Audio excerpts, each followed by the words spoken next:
사랑이 많으신 하나님 참으로 감사드립니다.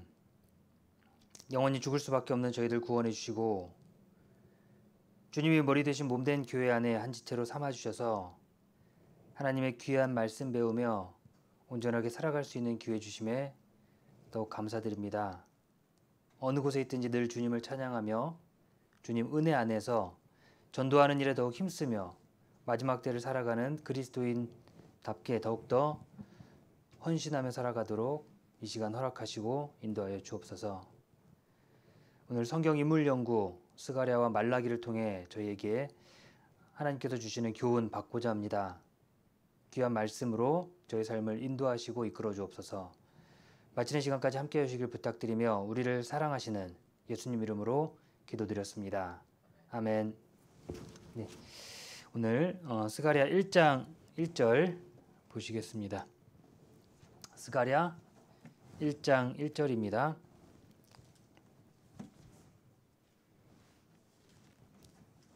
스가랴 1장 1절 제가 읽어드리겠습니다. 다리오 왕 2년 8월에 여호와의 말씀이 이도의 손자 베레가의 아들 선지자 스가랴에게 임하니라 가라사대. 계속해서 저희들 그 소선지자들에 대해서 배우고 있는데요. 소선지서 12권인데 그 중에 이제 호세아부터 해서 말라기까지 12권입니다.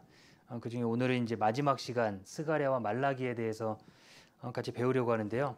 스가랴와 말라기 그 소선지서들의 대부분의 선지자들이 그 인물의 삶에 대해서는 그렇게 많이 언급되어 있지 않습니다.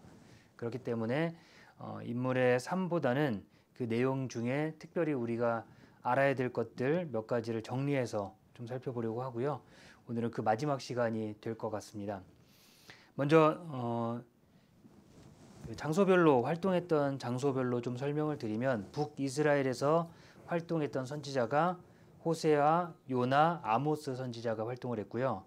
그리고 남유다에서 활동했던 선지자는 요엘, 오바댜, 미가, 나움, 하박국, 스바냐가 남유다에서 활동을 했습니다. 그리고 바벨론 포로 이후에 활동했던 선지자로는 학개, 스가랴와 말라기가 있습니다. 자, 먼저 오늘 그 스가랴 마지막 이제 스가랴와 말라기를 배울 건데 스가랴의 이름의 뜻은 여호와께서 기억하신다라는 뜻입니다. 특별히 스가랴에는 그 환상이 많이 나타납니다.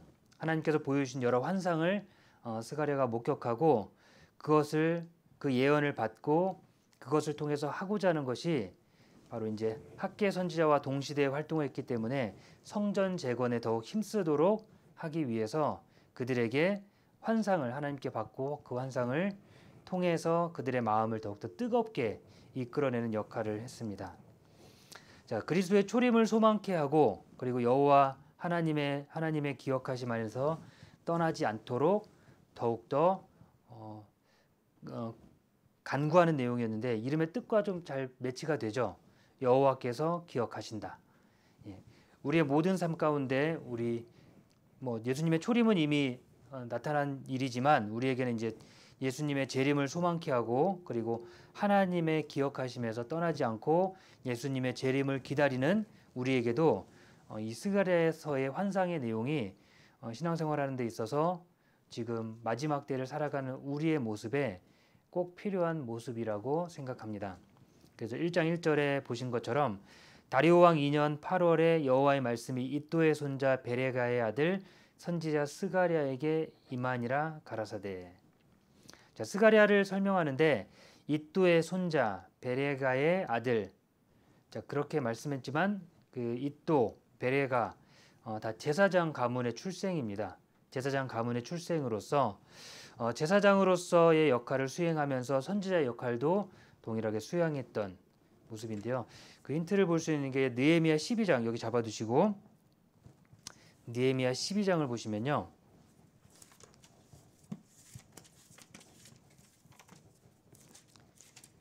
느헤미야 12장 1절입니다. 12장 1절. 자,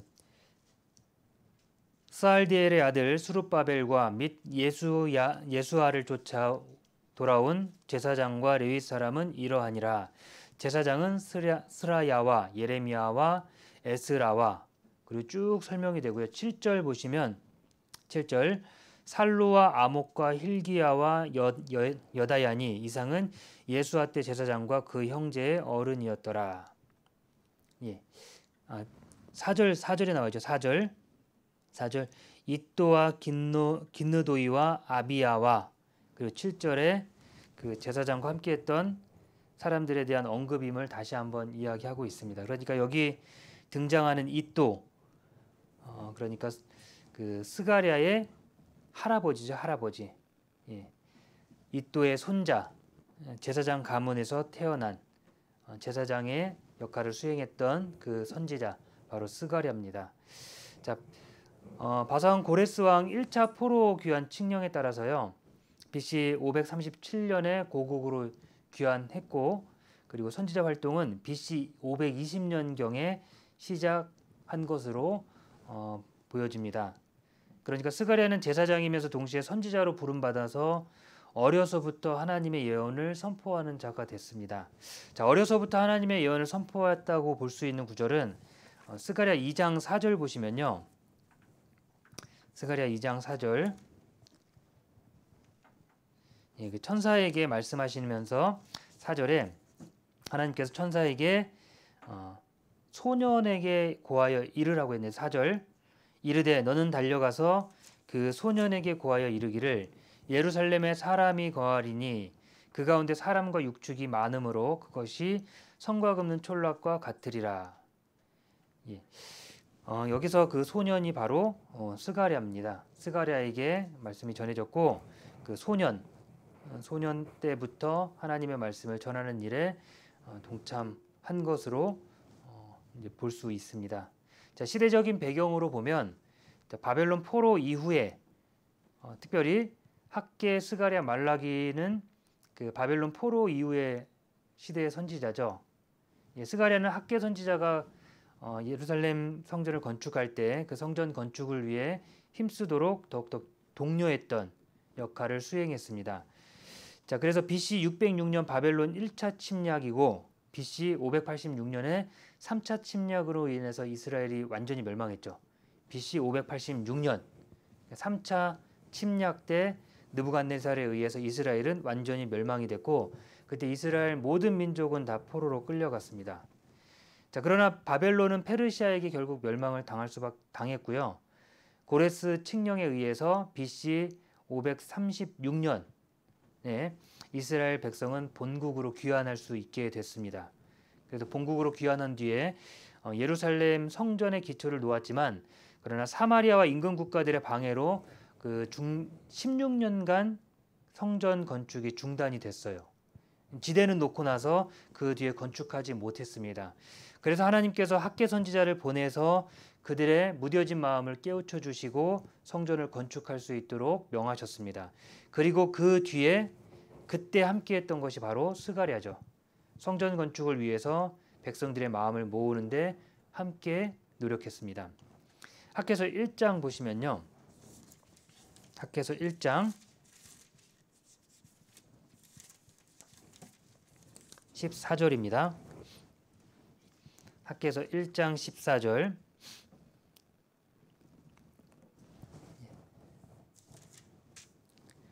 여호와께서 스알디엘의 아들 유다 총독 스룹바벨의 마음과 여호사닥의 아들 대제사장 여호수아의 마음과 남은 바 모든 백성의 마음을 흥분시키심에 그들이 와서 만군의 여호와 그들의 하나님의 전 역사를 하였으니, 때는 다리오 왕 2년 6월 24일이었더라. 하나님께서 먼저 그들의 마음, 무뎌졌던 마음을 깨우치신 것이, 그들의 마음을 바꾸신 것이 하나님의 말씀으로 그들의 마음을 흥분시키셨다 그랬어요. 자, 그러니까 우리 하나님의 자녀는요, 하나님의 자녀, 하나님의 백성은 하나님의 말씀으로 인해서 감동을 받게 되고 그 말씀으로 신앙 회복할 수 있는 겁니다. 그러니까 우리 그리스도인들도 마찬가지로 신앙적인 부분에 문제가 있고 신앙이 어려움이 있을 때 그걸 해결하기 위한 방법을 다양한 걸 찾긴 하지만 그 확실한 우리 신앙이 회복될 수 있는 가장 큰 것은 바로 하나님의 말씀입니다. 하나님의 말씀을 통해서 우리의 마음이 회복이 되고 그것을 통해서 그들이 육신적인 것을 버리고 성전을 건축했던 것처럼 하나님의 말씀을 통해서 그들의 마음이 흥분되는 거예요. 우리들의 마음도 흥분되는 것도 하나님의 말씀을 통해서입니다. 그래서 스가랴 선지자는 하나님께 받은 환상을 통해서 하나님이 보여주신 능력으로 이스라엘 백성들의 마음을 더욱더 뜨겁게 했고 성전 건축할 수 있는 기회를 허락해 주셨습니다. 4년의 시간이 지난 후에 BC 516년에 성전 재건이 완공되었습니다. 학개와 스가랴를 비교해 보면요, 학개와 스가랴의 강조점은 우리 동시대에 활동했다는 것, 그러니까 가장 큰 이슈가 성전 건축에 대한 거죠. 그러니까 성전 건축이라고 이야기를 하지만 성전 건축을 해야 되는 가장 큰 이유는 딱 한 가지입니다. 하나님의 말씀에 순종하기 위해서, 하나님의 백성으로서 하나님을 생각하고 하나님을 다시 만날, 예언대로 예수님이 초림하고 그리고 재림하실 그때를 기다릴 수 있는 그 마음을 회복할 수 있는 가장 큰 곳이 바로 성전이었기 때문에 그렇습니다. 교회별로 각각 시대마다 함께 마음 모아서 집중해야 될 것을 하나님이 정해 주셨습니다. 이때 당시에는 성전 건축하는 일이겠죠. 그리고 예수 그리스도께서 죽으시고 부활하시고 승천하신 뒤에는 제자들에게 중요한 것은 더 많은 제자들, 복음을 전파하는 일이었습니다. 어떠한 초석이 예수 그리스도가 오실 만한 그 받침, 그 바탕이 완성이 돼야 되고 그 완성된 바탕으로 말미암아 예수 그리스도께서 초림하시고 초림하심으로 말미암아 구원의 역사가 진행이 됐고 그 뒤에 복음이 전파가 됐습니다. 그러니까 우리가 성경을 통해서 그리고 계속해서 배울 수 있는 건 우리 신앙적인 성장은 먼저 어떤 터전이 단단하게 터전이 다져져 있어야 된다는 거예요.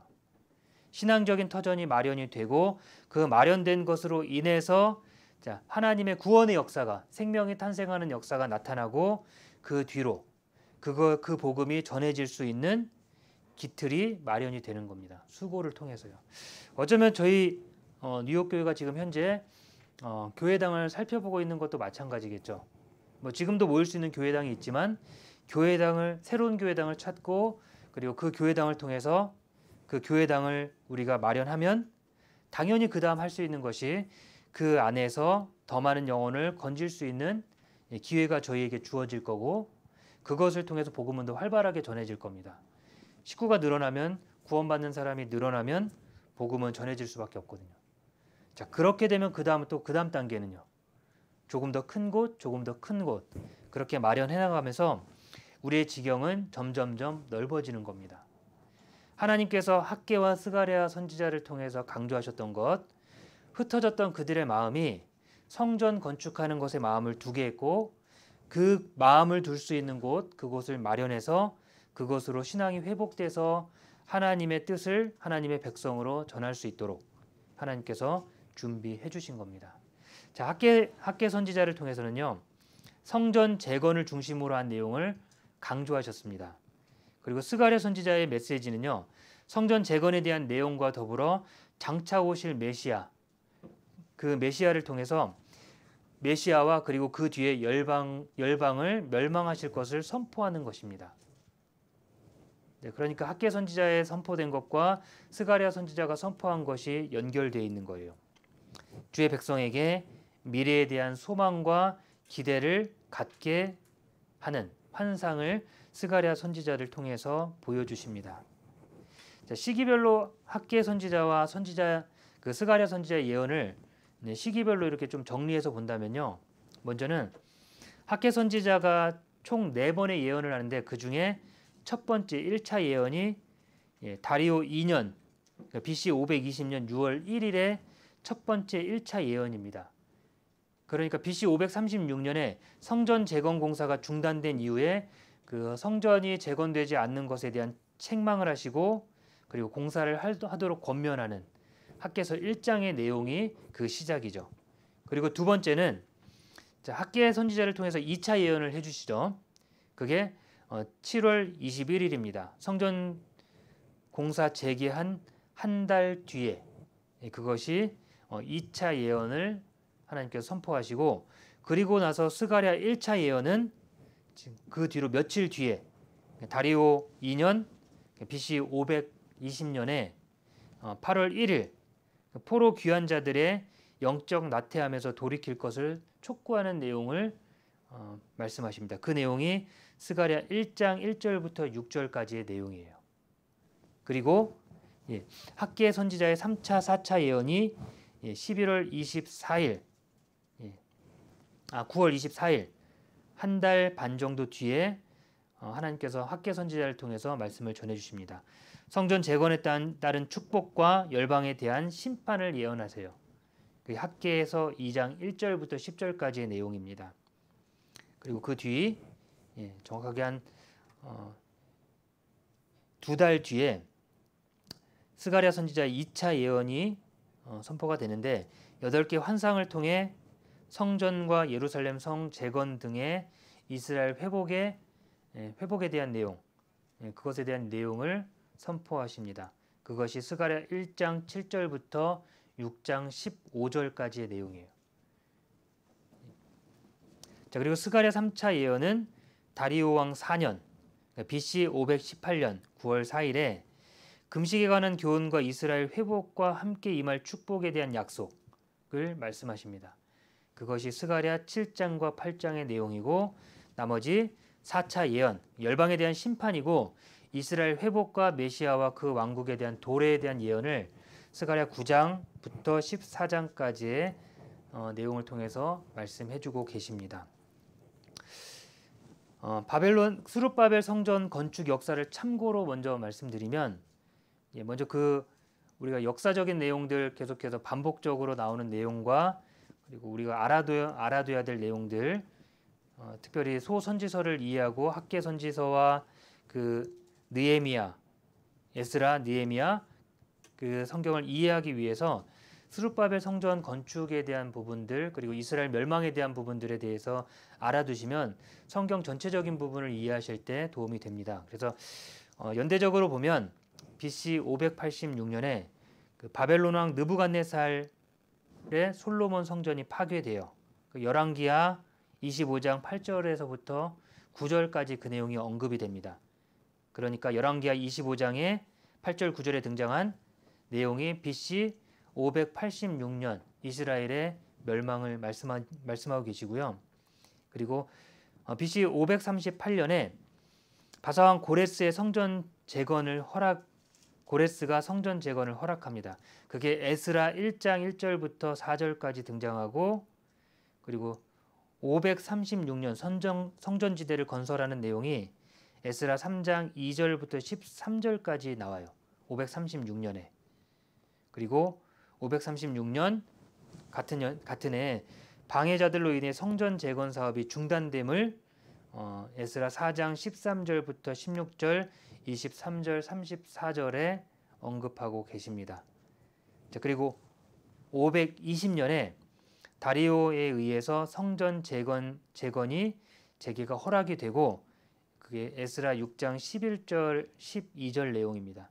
그러니까 에스라 6장 11절, 12절에 있는 내용이 학계 선지자, 그것 이어서 학계 선지자와 스가랴 내용 쭉 이어서 보시면 그 역사적인 흐름을 따라 보실 수 있겠죠. 그리고 516년 스룹바벨 성전이 완공되는 것이 에스라 6장 13절에서 15절까지의 내용으로 진행이 됩니다. 그래서 우리가 그 70년 만에 돌아오고 70년 만에 성전이 재건될 것이라고 계속해서 말씀하시는데, 그 연대적인 것을 맞춰보면 정확하게 딱 맞아 떨어집니다. 바벨론 1차 침공, 그러니까 BC 606년 그때 1차 침공이고요. 그리고 이스라엘 백성이 1차 귀환한 것이 536년이에요. 그러니까 586년을 기준으로 보면 아무리 맞춰보려고 해도 이게 70년이 안 나오잖아요. 그런데 그 포로로 잡혀간 1차 침공을 기준으로 해서 1차 귀환이 70년 만에 이루어지는 겁니다. 그리고 성전 파괴된 것이 586년이에요. 느부갓네살을 통해서. 그리고 성전 완공된 시점이 정확하게 70년 만에 성전이 재건이 돼요. BC 516년 만에 성전 재건이 됩니다. 그러니까 하나님께서 말씀하신 그 역사가요, 모든 것이 딱 절묘하게 예언하신 대로 정확하게 맞아 떨어지는 겁니다. 자, 우리가 알지 못하기 때문에 정확하게 내용을 모르니까 이해하지 못하는 것들이지, 하나님의 말씀에는, 그 성경에는 오류된 것이 전혀 없고 다 올바른 것이 있다라는 것을 우리가 이런 내용들을 통해서 확실하게 알 수 있습니다. 자, 스가랴서의 주제는, 자, 비록 어려운 환경 가운데 있지만 성전 재건 공사를 계속 진행할 것을 격려하고 계신 거예요. 스가랴의 내용이요. 학개 선지자와 학개서와 내용이 비슷하죠. 어려운 환경이지만 성전 재건 공사를 계속해야 된다. 그걸 격려하고 있습니다.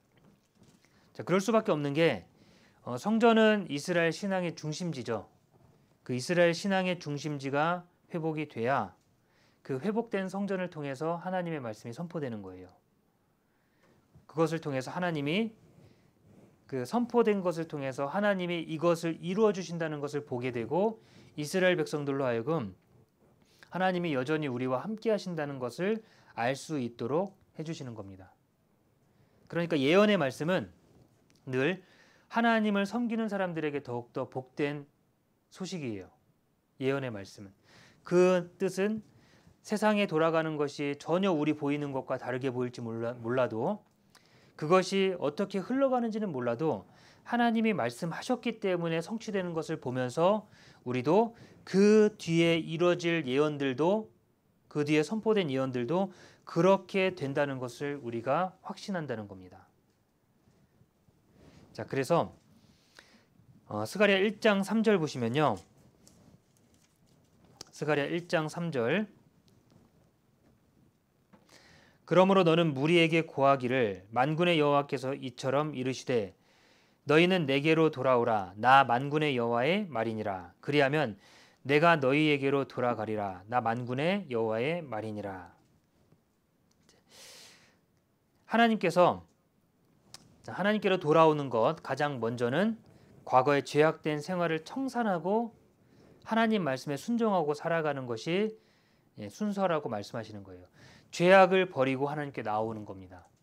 자, 죄악을 버리려면 내가 잘못된 것을 알아야 되는 거고, 내가 얼마나 부족한지를 알아야 됩니다. 하나님이 영광스러운 모습으로 나타날 것을 깨닫고 그 뒤에 우리에게 주시는 은혜와 그 약속하신 은혜, 그것을 받을 수 있음을 선포해주고 계시는 거예요. 3절 마지막에 말씀하신 것처럼, 그리하면 내가 너희에게로 돌아가리라, 나 만군의 여호와의 말이니라. 자, 그들의 죄악을 버리는 것이 먼저인 거예요. 그러나 그들의 죄악을 버리지 않고 그들이 가지고 있었던 죄악은 하나님을 멀리하고 자신의 것에 빠른, 성전을 건축하라고 했던 그 명령을 순종치 않고 자기 먹고 사는 일에 바빴던 것이 바로 그들의 죄악이었다는 겁니다. 성전 재건, 분명히 힘들고 어렵지만 그것이 하나님 말씀에 순종하는 삶이라는 겁니다. 자, 스가랴의 주제는요, 먼저 하나님께서는 성결된 삶을 원하신다는 거예요. 성결된 삶, 죄악을 버리고 그 말씀에 순종하는 삶입니다. 자, 두 번째는 하나님은 형식적인 신앙을 미워하시고 말씀대로 순종하는 참된 신앙을 원하신다는 거예요. 형식적인 신앙은 미워하신다고 그랬습니다. 스가랴 7장 5절 보겠습니다. 스가랴 7장 5절.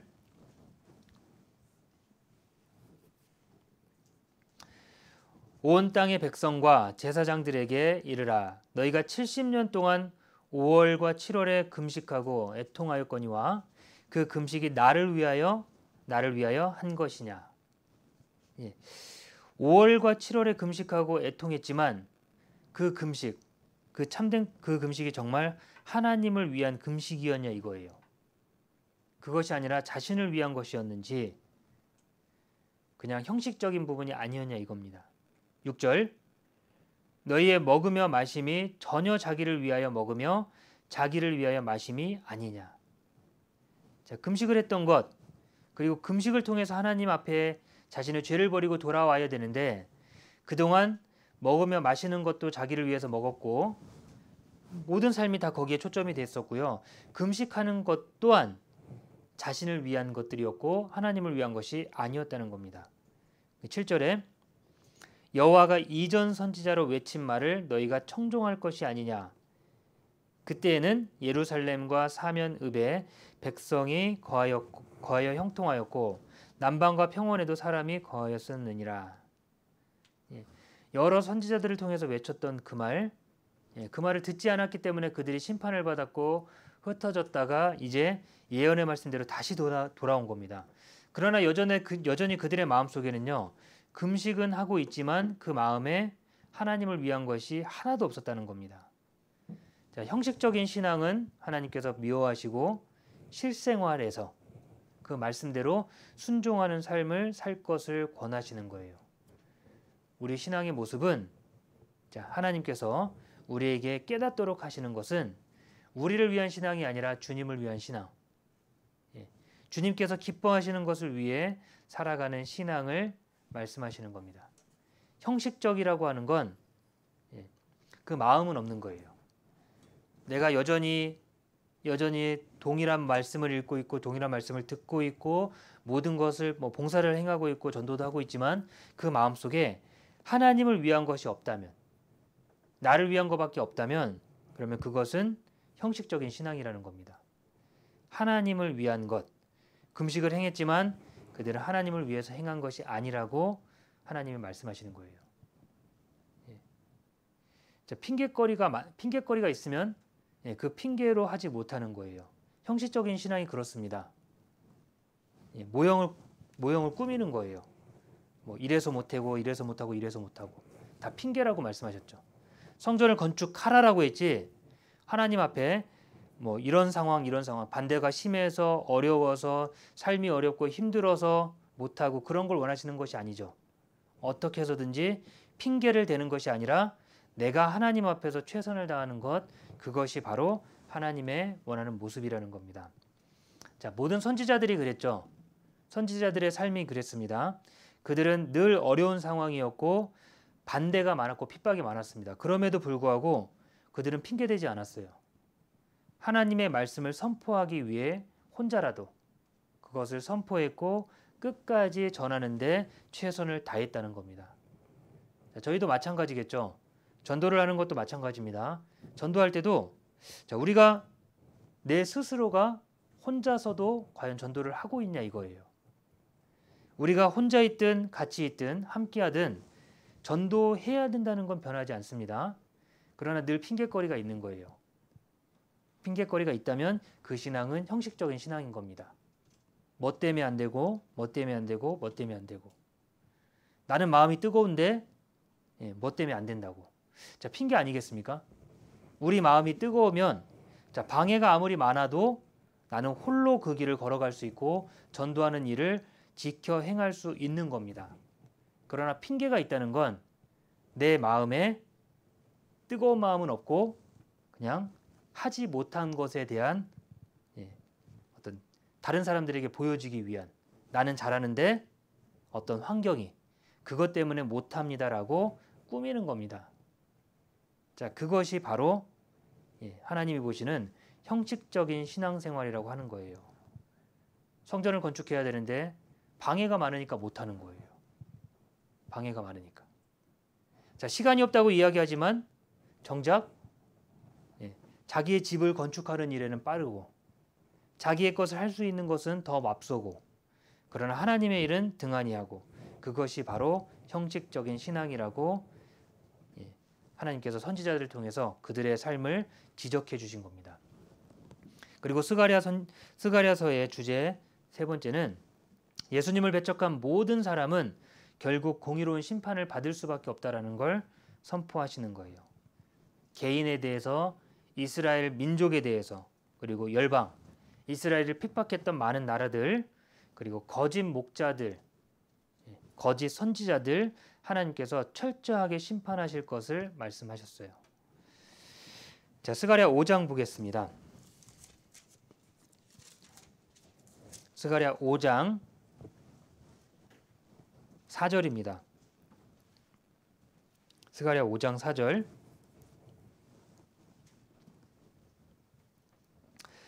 만군의 여호와께서 가라사대 내가 이것을 바라였나니 도적의 집에도 들어가며 내 이름을 가리켜 망령되이 맹세하는 자의 집에도 들어가서 그 집에 머무르며 그 집을 그 나무와 그 돌을 아울러 사르리라 하셨느니라.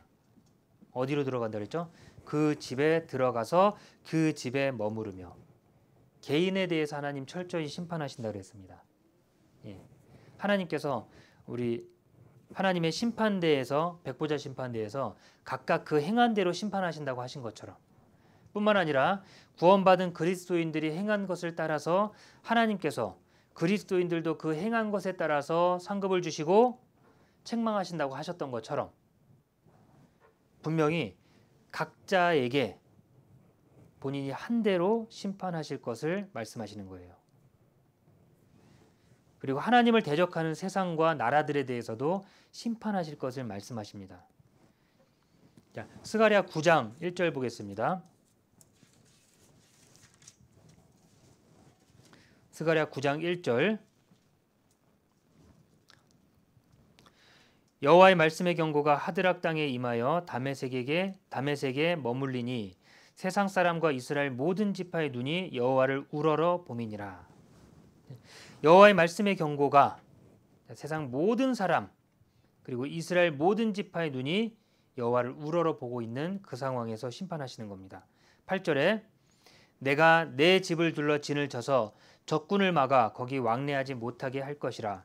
포악한 자가 다시는 그 지경으로 지나지 못하리니 이는 내가 눈으로 친히 봄이라. 하나님께서 계속해서 하나님을 대적하는 그 세상의 나라들 하나님은 계속 심판할 것을 말씀하신 거예요. 정한 기준과 하나님이 바라보시는 그 눈을 통해서 직접 목격하신 것, 그들이 행한 대로 심판하시는 겁니다. 뿐만 아니라 백성들을 잘못된 길로 인도하는 거짓 목자들에 대해서도 하나님은 심판하실 것을 말씀하십니다. 스가랴 10장입니다. 10장 2절. 대저 드라빔들은 허탄한 것을 말하며 복술자는 진실치 않은 것을 보고 거짓 꿈을 말한즉 그 위로함이 헛됨으로 백성이 양같이 유리하며 목자가 없으므로 곤고를 당하나니. 대저 드라빔들, 자 우상이죠. 우상들은 허탄한 것을 말하고 복술자는 진실치 않은 것을 보고 거짓 꿈을 말한 것으로 인해 그 헛된 위로로 인해서 백성들이 다 뿔뿔이 흩어진 거예요. 결국 그것 때문에 하나님은 그들을 심판하고 그들을 철저히 멸망하실 것을 말씀하시는 거예요. 3절에 내가 목자들에게 노를 바라며 내가 수염소를 벌하리라. 만군의 여호와가 그 무리 곧 유다 족속을 권고하여 그들로 전쟁에 준마 같게 하리니 모퉁이 돌이 그에게로서 말뚝이 그에게로서 싸우는 활이 그에게로서 권세 잡은 자가 다 일제히 그에게로서 나와서 싸울 때 용사같이 거리 진흙 중에 대적을 밟을 것이라. 여호와가 그들과 함께한즉 그들이 싸워 말탄 자들로 부끄러워하게 하리라. 예. 하나님께서 이스라엘 백성들을 잘못된 길로 인도하는 거짓 목자들, 드라빔들 그리고 복술자, 헛된 위로로서 하나님의 백성들을 잘못된 길로 인도하는 그들을 심판하실 것을 말씀하셨어요. 헛된 위로. 자, 그러니까 이 땅에 있는 것으로 위로받게 하는 것도 헛된 위로가 되겠죠. 우리가 이 땅에 있는 것으로 세상 사람들이 하나님의 심판이 가까우는데도 불구하고 하나님의 심판은 철저하게 빼고 하나님이 말씀하시는 심판은 가르치지 않고 그냥 좋은 것들로만 이 땅에 복을 기원해주고 이 땅에서 잘 먹고 잘 사는 것을 위해 기도해주고 그들에게 괜찮다고 말하는 그 사람들에게 하나님은 결국 심판하실 겁니다. 우리 그리스도인들에게 맡겨진 사명이 그렇습니다. 우리는 하나님의 사람들, 하나님의 사람으로 그리스도의 증인으로 심판받을 그들에게 하나님의 말씀을 전하는 책임이 있는 겁니다. 그들에게 전하고 올바른 것을 이야기해야 되는 거예요. 때로는 핍박받을 수밖에 없고 그들로 다툼이 있을 수밖에 없지만 결국 그들에게는 하나님 앞에 언젠가는 심판이 임할 거예요. 그 심판이 임할 때 그들에게 주어져 있는 그 심판을 피할 수 있는 기회를 우리가 마땅히 전해야 된다는 겁니다. 그래서 하나님은 결국 예수님을 배척한 모든 사람들을 공의로운 심판으로 심판하실 것을 말씀하셨어요. 스가랴서 본문의 내용을 좀 정리해서 말씀드리면 스가랴 전체 구성 중에 전반부 1장부터 8장까지의 내용이 성전 재건 중에 기록되어 있는 내용입니다. 성전 재건 중 전파된 내용이고요. 그리고 후반부 9장부터 14장까지의 내용은 성전 재건 후에 그들에게 전한 말씀입니다. 특별히 전반부의 내용을 좀 세부적으로 살펴보면요. 환상과 금식에 대한 문답이 1장부터 6장까지의 내용으로 정리할 수 있어요. 먼저 과거의 불순종한 조상들에 대한 회고를 통한 회개를 촉구합니다. 1장 1절부터 6절까지의 내용이 과거의 불순종한 조상들 그리고 그 조상들을 돌아보면서 그들에게 회개할 것을 촉구하는 내용이고, 그리고 8가지 환상이 그 다음에 나오는데 1장 7절부터 6장 8절까지 내용입니다. 8가지 환상 중에 첫 번째가 홍마를 탄 여호와의 사자입니다. 1장 7절에서 17절까지 홍마를 탄 여호와의 사자들에 대한 예언이고, 이 내용은 하나님께서 돌아오실 것에 대한 예언입니다. 그 환상이에요. 그리고 두 번째는 내 뿔과 내 공장에 대한 환상입니다. 1장 18절부터 1장 마지막까지 열국의 심판에 대해서 말씀하고 계십니다. 그리고 세 번째, 청량줄을 잡은 천사에 대해서 환상이 나타나는데 2장 1절부터 13절까지입니다. 성전과 예루살렘의 재건에 대한 말씀을 전해주시고요. 그리고 네 번째 환상은 여호와 앞에 선 대제사장, 그리고 그것이 3장 1절부터 10절까지입니다. 죄를 정결케 하심에 대한 환상입니다. 그리고 그 다음은 순금 등대와 두 감람나무가 등장하는데요. 4장 1절부터 14절까지입니다. 온 세상에 빛이 되는 예루살렘과 통치자 예수님, 그리고 그 다음은 날아가는 두루마리 5장 1절부터 4절까지 죄와 죄인의 심판에 대해서 말씀하십니다. 그리고 그 다음은 5장 5절부터 11절까지 에반의 여인에 대해서 말씀하시는데, 악에 대한 심판과 감사합니다. 악에 대한 심판과 제거에 대해서 말씀하세요. 그리고 마지막은 내 병거에 대해서 말씀하시는데 6장 1절부터 8절까지의 내용입니다. 동일하게 악에 대한 심판과 제거에 대해서 말씀해주고 계십니다. 하나님께서 돌아오셔서 열국을 심판하시고 성전과 예루살렘을 재건하실 것을 말씀하시는 겁니다. 온 세상의 죄를 완전히 없애시고 온 세상에 빛이 되는 예루살렘과 그것을 예수님께서 다스리실 것을 말씀하시는 거예요. 죄와 죄인들에 대한 심판은 반드시 있고 악에 대한 심판과 그것에 대한 제거들 분명히 행하실 것을 8가지 환상을 통해서 하나님께서 스가랴 선지자에게 말씀해 주십니다. 그래서 그들이 성전을 건축해야 되는 이유가 바로 거기에 있는 겁니다. 하나님의 성전을 건축하는 것 이후에 예언되어 있는 영광스러운 이런 하나님이 왕으로서 오실 메시아를 준비하고, 그리고 온 세상의 열방을 심판하실 그때를 기다릴 수 있도록 현재를 그것을 바라면서 현재를 이겨나갈 수 있도록 하나님께서 그들에게 이런 환상으로 말씀해 주십니다. 그리고 6장 9절부터 15절까지의 내용이에요. 여호수아의 면류관 환상이 말씀하십니다. 왕의 대관식이에요.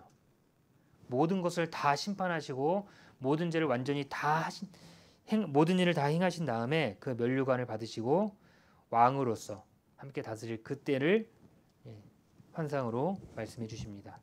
그리고 금식에 대한 문답으로 7장 8장에 있는 내용이 나옵니다. 자, 후반부에 있는 성전 재건 후에 그들에게 언급해 주시는 내용은 자, 메시아의 초림과 배척에 대해서 9장부터 11장까지 말씀하세요. 그리고 메시아의 재림과 통치에 대해서 12장부터 14장까지의 내용을 통해서 언급해 주고 계십니다. 자, 스가랴를 통해서 우리가 볼 수 있는 건 메시아에 대한 묘사들에 많이 등장하는데요. 자, 그 부분만 좀 정리해서 살펴보면 먼저는 스가랴 3장 8절에 보면 스가랴 3장 8절입니다.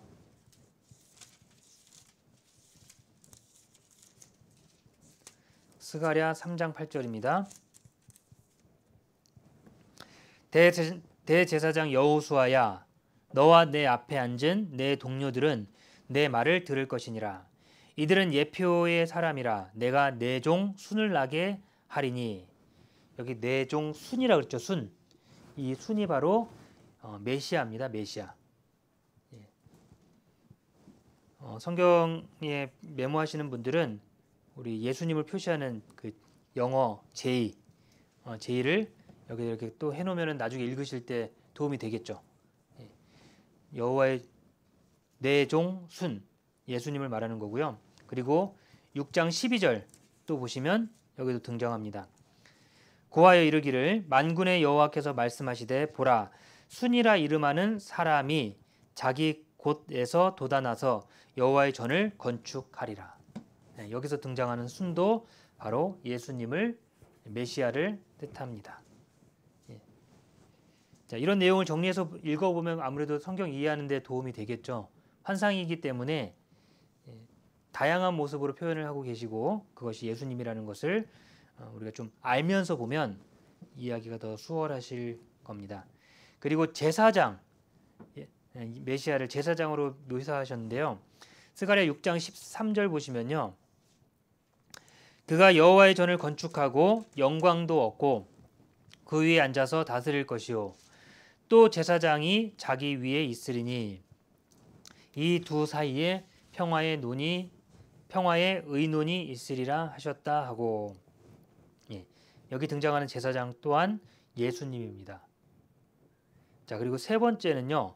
스가랴 9장 9절 보시겠습니다. 스가랴 9장 9절.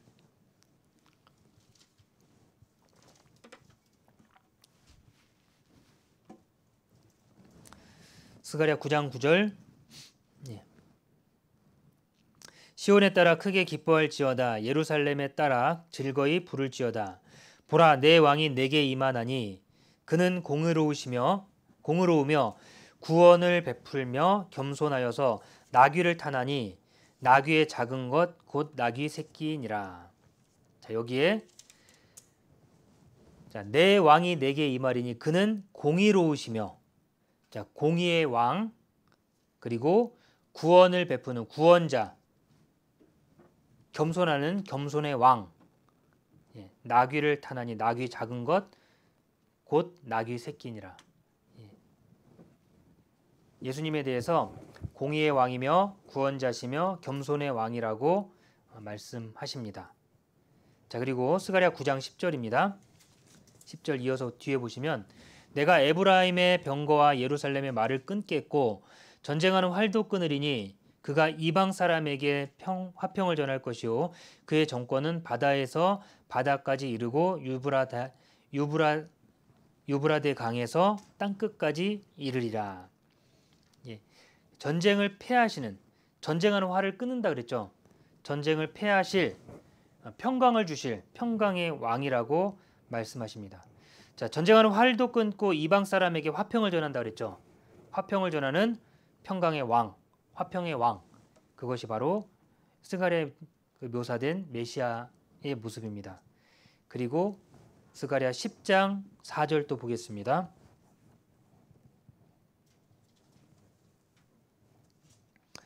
스가랴 10장 4절.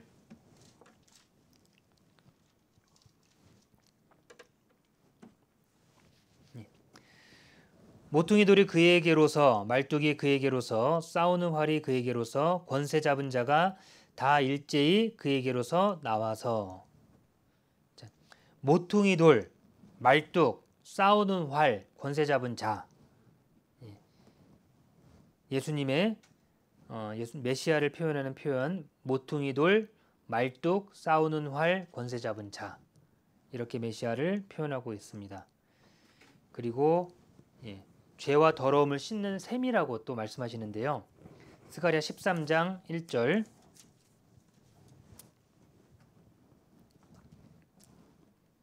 스가랴 13장 1절입니다. 그날에 죄와 더러움을 씻는 셈이 다윗의 족속과 예루살렘 거민을 위하여 열리리라. 죄와 더러움을 씻는 셈. 바로 예수 그리스도를 상징하고 있습니다. 그리고 마지막으로 목자라고 말씀하시는데요.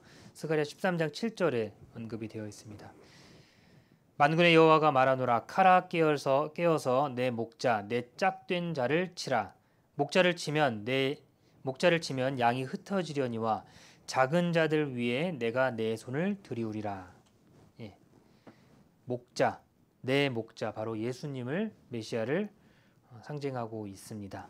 그래서 스가랴서에 여러 환상이 나오고 그 스가랴서의 내용이 환상이 많기 때문에 읽으면서 어려운 부분이 있겠지만 가장 구체적인 그 내용, 성전 건축을 위해 그 학계 선지자와 더불어 성전 건축을 촉구하는 내용이며 메시지며, 그리고 그 뒤에 성전 완성 이후에 하나님이 주실 그 영광과 열방에 대한 심판을 예언하고 계시고 그것들을 환상으로 보여주고 계신다는 것을 알면서 보시면 스가랴서를 읽을 때 좀 내용들을 정리해서 볼 수 있을 것 같아요. 그래서 스가랴서는 여기까지 정리하고요. 드디어 이제 마지막 말라기입니다. 말라기 1장 1절 보겠습니다. 말라기 1장 1절. 여호와께서 말라기로 이스라엘에게 말씀하신 경고라. 말라기 선지자의 이름의 뜻이 나의 사자 또는 여호와의 소식을 전하는 자라는 뜻입니다. 그런데 계속해서 개인에 대해서 언급된 것이 없다고 몇 번 이렇게 다른 분들도 말씀을 드렸는데 말라기 선지자는 정말 없어요. 개인적인 신앙에 대해서 거의 알려진 바가 없습니다. 이름의 뜻이 나의 사자 그리고 여호와의 소식을 전하는 자라는 것으로 밖에 말라기 선지자에 대해서 설명드릴 것은 없어요. 그러나 아주 짧게나마 이 말라기서에 있는 내용 정리하면서 넘어간다면, 말라기는 구약의 마지막 메시지를 보여주고 있죠. 그리고 구약의 마지막 이기에 또한 장엄하게 주님이 오시는 날을 또한 보여주고 있습니다. 애석하게도 말라기 선지자의 선포 이후로는 400년 동안 어떤 선지자의 전파도 없어요. 세례 요한이 등장하기 전까지 그 사이에 어떤 하나님의 메시지가 전파되지 않습니다. 이때를 마지막으로 그들에게 선포되고 400년 동안 침묵의 시간이 흐릅니다. 그렇기 때문에 더더욱 하나님께서 말라기 선지자를 통해서 주님 오시는 그날에 대해서 다른 어떤 선지서보다 더욱더 풍성하게 주님에 대한 내용을, 주님 오실 날을 선포하고 계시는 거예요. 기록 연대로는요, 대략 BC 450년에서 400년 사이로 보고 있습니다. 그러니까 이스라엘이 바벨론으로부터 돌아와서 약 100년간 가나안 땅에 살고 있었죠. 그러나 그들의 신앙은요, 시들어져 있었던 겁니다. 다만 알 수 있는 것은 바사 총독에 의해서 다스려지고 있었던 시대라고 볼 수 있는 거예요. 그러니까 총독에 대한 언급이 있는 거 보니까 아마 느헤미야와 동시대 혹은 그 직후로 추정을 하고 있습니다. 자세한 내용에 대한 건 등장하지 않아요.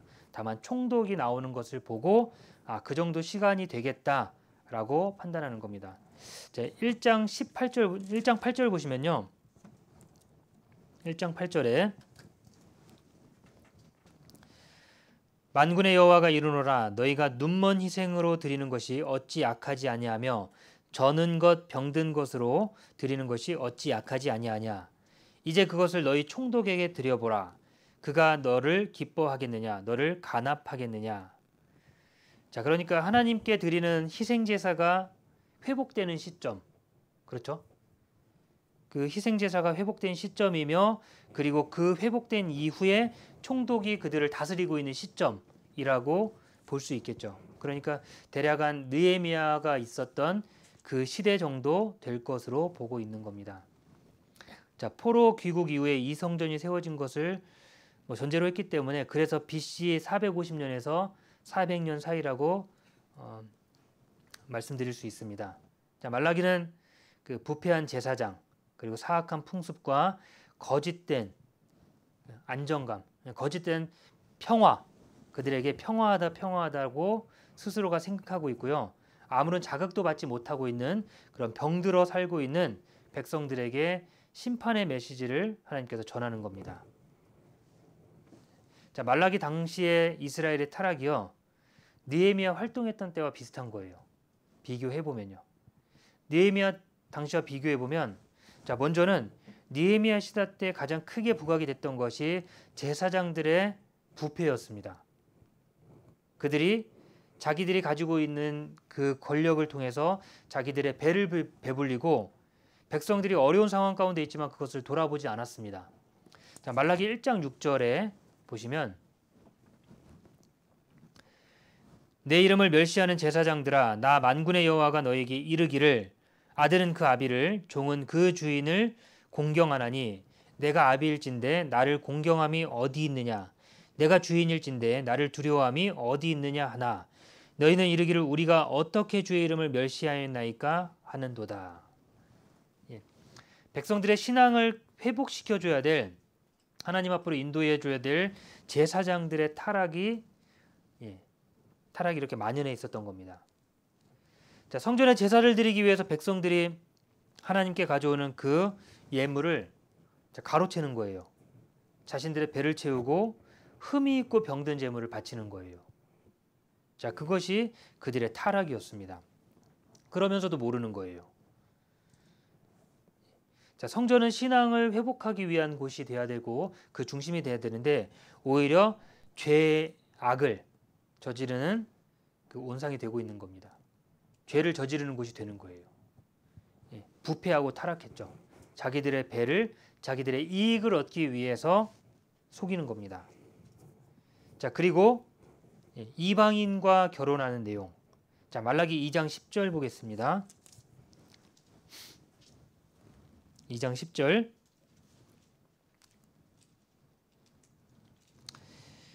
우리는 한 아버지를 가지지 아니하였느냐, 한 아버지의 지으신 바가 아니냐, 어찌하여 우리 각인이 자기 형제에게 괴사를 행하며 우리 열조의 언약을 욕되게 하느냐. 유다는 괴사를 행하였고 이스라엘과 예루살렘 중에서는 가증한 일을 행하였으며, 유다는 이스라엘의 사랑하시는 그 성결을 욕되게 하여 이방신의 딸들과 결혼하였으니. 자, 그때 문제된 것이 이방인과 결혼하는 내용에 대해서 하나님께서 말라기 선지자를 통해서 책망하고 계십니다. 자, 느헤미야 13장 23절부터 28절에 나와 있는 내용과 동일하거든요. 그들에게 있는 이방 민족과 결혼하고 혼인하는 풍습에 대해서, 혼인했던 것에 대해서 지적하는 똑같은 것을 말씀하고 계십니다. 뿐만 아니라 그들은 하나님께 드릴 11조를 소홀히 했습니다. 말라기 3장 7절부터 12절까지 나오는데요. 말라기 3장 7절.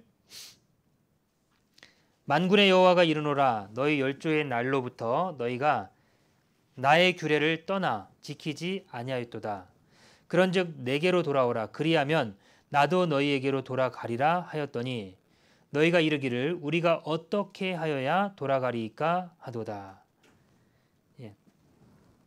8절. 사람이 어찌 하나님의 것을 도적질하겠느냐, 그러나 너희는 나의 것을 도적질하고도 말하기를 우리가 어떻게 주의 것을 도적질하였나이까 하는도다. 이는 곧 11조와 헌물이라. 하나님께 드리는 것에 대해서 그것을 도적질한 겁니다. 느헤미야도 하나님의 집에 11조 드리기를 거절한 이스라엘 백성들의 행위를 지적했거든요. 느헤미야 13장 10절부터 13절까지의 내용을 통해 보면, 11조를 드리기를 거절했기 때문에 11조를 가지고 생활했던 레위 족속들이요, 성전에서 하나님을 섬기는 일을 금하고 하나님의 집을 떠나서 고향으로 돌아갑니다.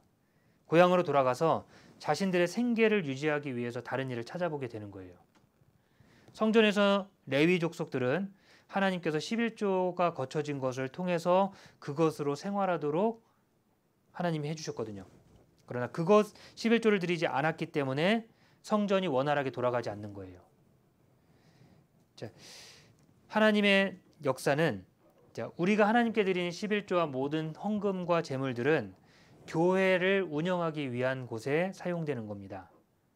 자, 그러니까 우리가 어떠한 목적을 가지고 건축 헌금을 할 수도 있고 11조를 할 수도 있고 여러 가지 교회를 드리는 헌금들에 대해서는 하나님의 역사를 진행을 위해서 우리가 함께 마음을 모아 힘을 모으는 거예요. 함께 마음을 모아 그 교회 역사, 구원의 역사가 더욱더 일어나도록 우리가 계속해서 협력하는 겁니다. 그러니까 지금 켄터키 수양관 건축 헌금하시고 작정하신 것도 마찬가지입니다.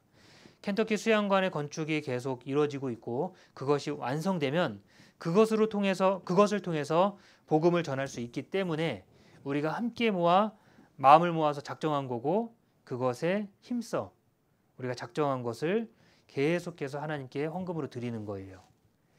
자, 그 뒤로 여러 가지 부대 시설이 들어가거나 부대 비용이 들어갈 수 있겠죠. 켄터키 수양관을 운영하면서 들어가는 부대 비용과 부대 시설에 대한 것.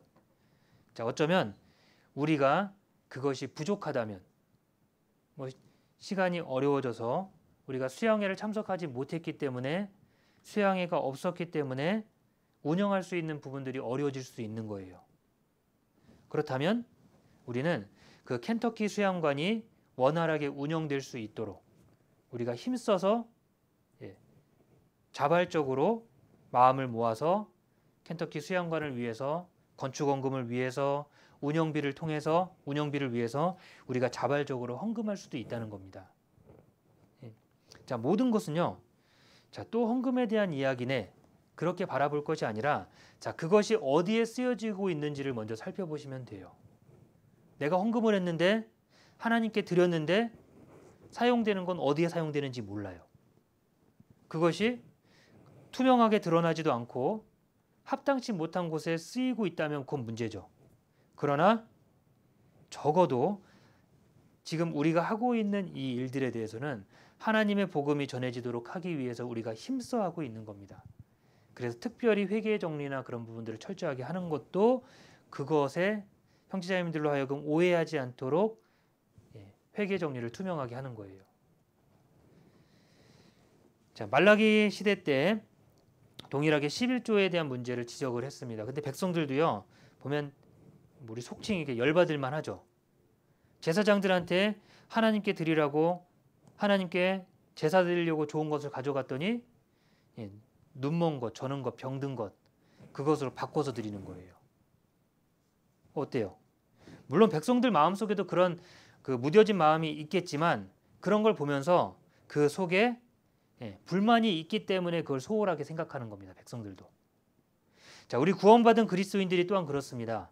우리의 마음이 하나님을 위해서 열심히 살지 않고 세상적인 것을 바라고 있고 잘못된 것을 품고 있다면요, 세상 사람들이 바라보는 우리의 행위도 우리의 모습도 똑같다는 거예요. 자, 그들이 우리를 통해서 어떤 사랑을 깨달을 수 있겠습니까? 그들이 우리를 통해서 어떤 하나님의 은혜를 받아갈 수 있을까요? 자, 우리 그리스도인의 모습이요, 합당하게, 구원받은 성도들의 모습이 더욱더 합당해야 되는 이유가 그렇다는 겁니다. 먼저 구원받은 사람으로서 솔선수범한다. 그렇죠? 어떤 게 있을까요? 솔선수범한다는 게. 자, 묵묵하게 자기 일을 행하는 겁니다. 묵묵하게. 비록 어렵지만 내 유익을 쫓아가는 것이 아니라 하나님의 유익을 위해서 내 것을 포기하고 나아가는 그 삶을 보고, 나중에 구원받은 분들도 그 모습을 똑같이 따라오는 거예요. 아직 구원받지 못한 사람들도 우리 그리스도인들의 삶을 보고 그것으로 똑같이 하나님의 사랑을 받기 위해서 우리에게 나올 수 있다는 겁니다. 자, 신앙생활에 파괴가 됐기 때문에 가정이 파괴가 되고 사회생활이 파괴되는 거예요. 자, 순서적인 겁니다. 하나님의 11조에 소홀히 하는 것이 나타나는 겁니다. 이때 당시에요. 자, 우리도 혹시 우리 마음은 그렇지 않습니까? 11조를 정확하게 말씀하시지만 하나님 분명히 말씀하셨어요. 너희가 드린 11조에 대해서 내가 채워주는지 그것을 채워주지 않는지 확인해 보라고 하셨거든요. 자, 그건 어쩌면 우리 사람으로서 가장 귀하게 생각하는 금전적인 부분을 가지고 말씀하셨지만, 자, 시간이나 건강 그리고 나의 모든 것을 하나님께, 하나님의 것이고 그 중에 일부를 하나님께 돌려드린다면, 감사하는 마음으로 드린다면 그것은 하나님께서 채워주신다는 거예요. 자, 신앙의 타락의 첫 번째가 그겁니다. 가장 큰 문제가 그거예요. 하나님이 주신 것을 내 것이라고 생각하는 겁니다. 하나님이 주셨는데 내 거라고 생각하는 거예요. 그러면 아까운 거예요. 자, 우리 형제자매님들 가지고 있는 시간 내 거라고 생각하면요, 내 거라고 생각하면 이 시간이 아깝다고 생각될 수도 있어요. 내가 해야 될 게 이렇게 많은데, 또 모임 있네? 또 교제 있네? 또 말씀 있네? 아까운 거예요. 자, 뭔가 잘못됐죠? 그게 바로 이 시대의 사람들의 타락된 모습과 똑같은 마음이라는 겁니다. 자, 내가 가지고 있는 은사 그리고 건강, 그 모든 것 하나님이 주셨어요. 그랬다면 하나님께 그 중에 일부를 드려야 되는 거예요. 그건 당연한 겁니다. 마땅한 겁니다. 자, 혹시 우리 신앙생활 하면서 우리에게 있는 하나님의 것을 드리는 것을 내가 아까워하고 혹시 그것을 게으르진 않았는지 살펴볼 수 있도록 하나님께서 이 죄악상에 대해서 언급을 하고 계십니다. 자, 그래서 느헤미야서는 하나님의 감동으로 된 역사의 마지막 장입니다. 이스라엘 역사의 마지막 장. 그렇죠? 그리고 말라기서는요, 하나님의 감동으로 된 예언의 마지막 장이에요. 구약의 예언의 마지막 장. 예수님이 오시기 전에. 그래서 말라기서의 개요 내용 잠깐 살펴보면요, 먼저 1장 1절부터 5절까지 민족의 특권에 대해서 말씀하고 계십니다. 그리고 6절부터 3장 15절까지 이스라엘 민족의 타락을 말씀하고 계세요. 3장 16절부터 4장 6절까지 이스라엘 민족을 향한 약속들을 말씀하셨습니다. 자, 말라기서는요, 구약의 축소판이라고 할 수 있어요. 그래서 하나님께서 이스라엘을 선택한 것을 말씀하시는 거예요. 1장 2절. 그렇죠? 그리고 2장 4절부터 6절. 그리고 10절을 보면요, 하나님이 이스라엘을 선택했다는 것을 말씀하시고 하나님께 대한 이스라엘의 범죄를 또한 언급하고 계십니다. 말라기서 1장 6절 그리고 2장 11절 17절을 보면요, 그들의 범죄를 말씀하시는 거예요. 그러니까 하나님이 이스라엘을 선택했는데 그들이 범죄했다. 그리고 메시아가 나타날 것을 3장 1절과 4장 2절에 말씀하시고, 그리고 열방에 대한 환란이 있을 것을 4장 1절에 말씀하십니다. 그리고 이스라엘의 최종적으로 깨끗하게 해주실 것에 대한 언급을 말라기서에 반복적으로 말씀하고 계세요. 그래서 여기 이제 마지막으로 말라기에 나타난 예수 그리스도, 예수님에 대해서 그 언급된 내용만 잠깐 살펴보면요, 말라기 3장 1절 보시면요, 만군의 여호와가 이르노라 보라 내가 내 사자를 보내리니 그가 내 앞에서 길을 예비할 것이요 또 너희를 구하는 바 주가 호련히 그 전에 임하리니 곧 너희의 사모하는 바 언약의 사자가 임할 것이라. 여기 언약의 사자가 바로 예수 그리스도를 상징하고 있습니다. 언약의 사자가 와서 금과 은을 연단하는 것처럼 백성들의 죄를 깨끗게 하고 하나님과의 언약 관계를 다시 세울 것을 말씀하시는 거예요. 그러니까 그리스도께서 이 땅에 오셔서요, 구약의 말씀대로 죽으심으로 죄인을 불러서 구원하시고 성령으로 인치시는, 성령으로 도장 찍어주시는 그 역사를 말씀하시는 거죠. 그리고 두 번째는 말라기 2장 4절에서 8절 그리고 말라기 1장 11절에 보면요. 말라기 2장 4절 보겠습니다. 2장 4절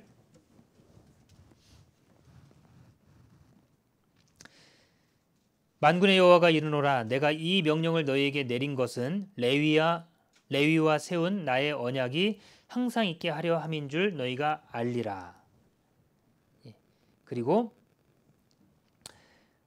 7절 대저 제사장의 입술은 지식을 지켜야 하겠고 사람들이 그 입에서 율법을 구하게 되어야 할 것이니 제사장은 만군의 여호와의 사자가 됨이오늘 너희는 정도에서 벗어나 많은 사람으로 율법을 거치게 하도다. 나 만군의 여호와가 이르노니 너희가 레위의 언약을 파하였느니라. 그리고 말라기 1장 11절에도요. 11절 만군의 여호와가 이르노라 해 뜨는 곳에서부터 해 지는 곳까지의 이방 민족 중에서 내 이름이 크게 될 것이라. 각처에서 내 이름을 위하여 분향하며 깨끗한 제물을 드리느니 이는 내 이름이 이방 민족 중에서 크게 될 것임이니라. 자, 온전한 제사를 드릴 대제사장으로 오실 그리스도를 말씀하고 계십니다. 그리고 아까 봤던 말라기 3장 2절에요. 3장 2절에 그의 임하는 날을 누가 능히 당하며 그의 나타나는 때에 누가 능히 서리오. 그는 금을 연단하는 자의 불과 표백하는 자의 잿물과 같을 것이라. 자, 금을 연단하는 자의 불, 표백하는 자의 횃불.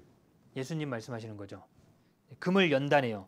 자, 찢기를 제하는 겁니다. 표백, 더러운 것을 제하고 깨끗게 하는 자의 횃불.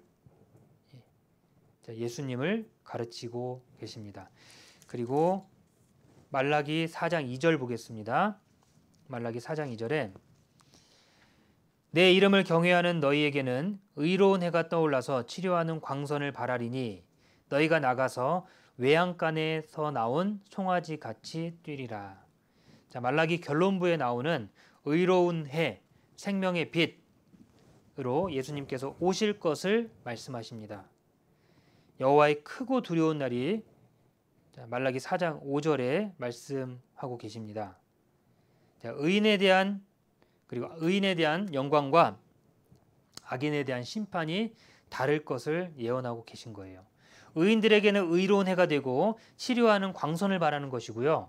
악인들에게는 의인에게 밟히고 그리고 의인의 발바닥 밑에서 재와 같은 신세가 되는 겁니다. 의로운 해, 그리스도를 상징하는 거죠. 결국 의로운 해, 치유하는 그 광선을 통해서 우리의 모든 죄, 우리가 죄로부터의 결박에서 해방되어질 것을 구체적으로 말씀하시고 그것으로 인하여 우리가 자유함을 얻어 주님을 섬기며 주님의 말씀대로 살아갈 것을 말라기 선지자의 입을 통해서 하나님께서 선포하십니다. 그렇게 해서 말라기서의 내용을 좀 정리해 볼 수 있습니다. 그리고 나서 한 400년간 하나님 앞에 어떤 선지자도 등장하지 않습니다. 자, 정말 구약의 마지막 선지자라고 하면 말라기가 아닙니다. 말라기가 아니라 세례 요한이겠죠. 구약, 그러니까 예수님이 오시기 전에 예수님 오실 것을 증거하는, 그러니까 바로 직전의 선지자가 세례 요한이고, 세례 요한이 가장 큰 이라고, 여인에게서 난 자 중에 가장 큰 이라고 말씀하셨던 이유는 그 세례 요한이 예수님을 마지막으로 증거하고 그 증거하는 예언을 직접 본 자이기 때문에 가장 큰 자가 되는 겁니다. 자, 그 뒤로 약 400년 동안의 공백 기간, 자, 그것은 어쩌면 그들의 이렇게까지 하나님이 말씀하셨는데 돌이키지 않는 그들에게 주시는 또 다른 징계이겠죠. 때로는 하나님의 말씀이 전파되지 않는다 해도 자, 우리에게는 말씀이 있기 때문에 말씀을 통해서 하나님의 뜻을 알 수 있게 되는 겁니다.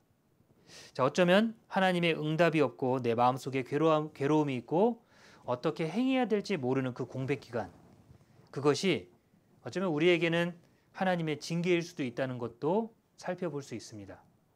그렇게 강팍했던 이스라엘에게 400년 동안 하나님의 목소리를 들려주지 않으셨어요. 그 안에서 오랜 세월 동안 하나님이 주신 이 말씀을 붙들고 간절히 기다렸던 사람들도 있습니다. 예수님이 태어난 것을 기다렸던 그 목자와 그리고 동방의 박사들, 그리고 많은 선지자들, 그 모두가 예수님이 오시기를 간절히 소망하고 있었습니다. 하나님의 말씀이 직접 언급되지 않았지만 그 말씀의 역사는 계속해서 전해지고 있습니다. 우리에게도 하나님이 공백기를 줬다면, 내 마음에 생각해 볼 수 있는 시간을 줬다면 그것이 하나님의 은혜를 생각해 볼 수 있는 기회일 수 있고, 또 다른 징계의 모습임을 생각해 볼 수도 있겠습니다. 오늘 이번 인물 성경 연구 소선지서에 대해서 계속 배웠고요. 이제 다음 이어서는 뭘 하게 될까요? 다음 이어서 몇 가지를 좀 생각해 보고 있습니다. 여인들의 삶에 대해서 살펴보고 싶기도 하고, 이 뒤에 이어서 예수님 시대 당시에 등장했던 제자들의 삶으로 바로 넘어갈 수도 있고요. 보면서 우리 때에 맞는 것, 우리 삶 가운데, 신앙 가운데 필요한 것으로 같이 한번 배워보도록 하겠습니다. 소선지서의 내용 복잡하고 어렵지만 우리 형제자매님들 성경을 읽는데 더욱더 도움되시기를 바라고요. 좀 길죠. 그 앞에 왕들에서부터 우리 선지자들 쭉 이어서 살펴보면서 지금까지 왔는데요. 그게 성경 보시는데 도움이 되시길 좀 부탁드리겠습니다. 도움이 되면 좋겠다는 생각을 좀 가지게 됐습니다. 그럼 기도하고 마치겠습니다. 사랑이 많으신 하나님, 참으로 감사드립니다. 영원히 죽을 수밖에 없는 저희들 구원해 주시고 주님의 귀한 은혜 가운데 온전한 모습으로 살아가도록 늘 기회 주심에 감사합니다. 때론 하나님 앞에 죄로 인해 유혹도 받고 많은 어려움도 있지만 그때마다 주님 바라보며 담대히 살아갈 수 있도록 붙잡아 주시고 인도하여 주옵소서. 우리 뉴욕교회 형제자매님들 마음 모아 복음 전하는 일에 더욱 힘쓰도록 도와주시고, 11월 달 계획되어 있는 대전도 집회 위해서도 마음 모아 기도하고 있습니다. 한 영혼이라도 더욱더 건지기 위해 저희 수고하도록 힘쓰도록 인도하여 주옵소서. 귀한 시간 함께할 수 있도록 도와주시며 감사드리며 우리를 사랑하시는 예수님 이름으로 기도드렸습니다. 아멘. 수고하셨습니다. 안녕히 들어가십시오.